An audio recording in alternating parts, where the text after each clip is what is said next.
Kepulauan Seribu merupakan sebuah kabupaten yang berada dalam Provinsi DKI Jakarta.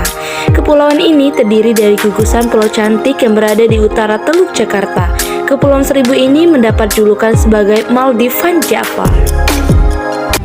Pariwisata ternyata memiliki peran yang penting dalam pembangunan ekonomi dan kesejahteraan masyarakat.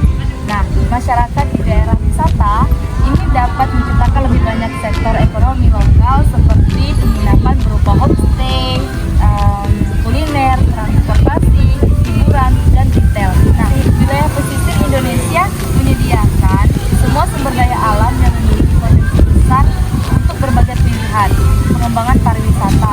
Nah, salah satunya adalah Kepulauan Seribu. Apa sih Kepulauan Seribu itu? Nah, Kepulauan Seribu ini adalah sebuah kepulauan yang terletak di Kabupaten Administrasi Kepulauan Seribu, daerah khusus ibu kota Jakarta, Indonesia.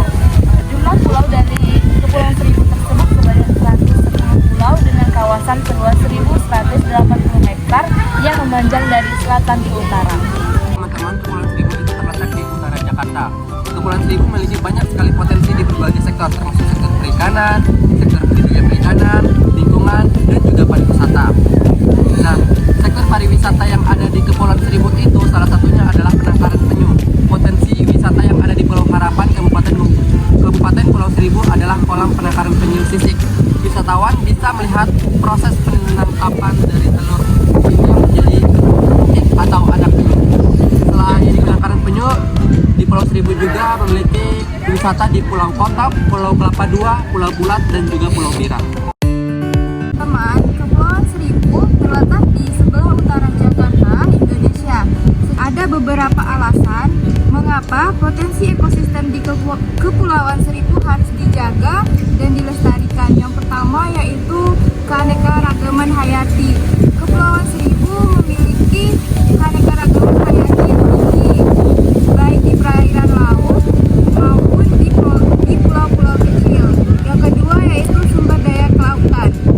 Ekosistem laut di Kepulauan Seribu menyediakan sumber daya kelautan yang penting, termasuk ikan, udang, dan kerang. Yang ketiga yaitu mitigasi bencana alam. Ekosistem bakau di Kepulauan Seribu berperan dalam mitigasi bencana alam seperti tsunami dan badai. Yang keempat yaitu pariwisata.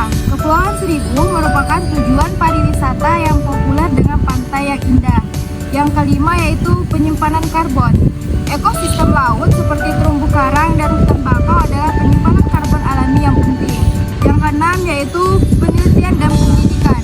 Kepulauan Seribu juga menjadi lokasi penelitian ilmiah yang penting dan menjadi sumber pengetahuan tentang ekologi laut. Tahu nggak sih pemanfaatan agar pulau-pulau kecil seperti Pulau Seribu dapat sustainable, yaitu pertama kita perlu melakukan konservasi ekosistem yang mana menjaga seluruh ekosistem di Pulau Seribu itu dengan bantuan pemerintah dan masyarakat. Yang kedua yaitu pengelolaan sumber daya alam yang terpadu, yang bagaimana penggunaannya tersebut kita harus secara efisien dan efektif. Yang ketiga yaitu pemberdayaan masyarakat, yang mana kita harus mensosialisasi masyarakat agar bersama-sama menjaga ekosistem di Kepulauan Seribu. Yang keempat, pariwisata berkelanjutan. Sebenarnya kita tahu Pulau Seribu adalah destinasi wisata yang sangat bagus di Indonesia. Jadi untuk mendapatkan sustainable dan mendapatkan lebih banyak dukungan dari masyarakat, kita harus mengembangkan pariwisata di Kepulauan Seribu. Kepulauan Seribu terdiri dari 105 atol dengan total luas wilayah daratan sebesar 8,7 km persegi. Penangkapan ikan merupakan bentuk perdagangan utama di Kepulauan Seribu. Namun nilai perdagangannya saat ini mengalami penurunan karena banyaknya kapal penangkapan ikan yang beroperasi. Pendapatan yang dihasilkan masyarakat Kepulauan Seribu berasal dari hasil laut itu sendiri. Pemberdayaan dan pariwisata yang ada di Kepulauan Seribu menjadi salah satu pendapatan masyarakat setempat. Subtema ekonomi biru atau blue ekonomi bertujuan untuk menjadikan ekonomi biru sebagai penggerak pemulihan dan transformasi ekonomi negara pulau atau kepulauan untuk membangun pendidikan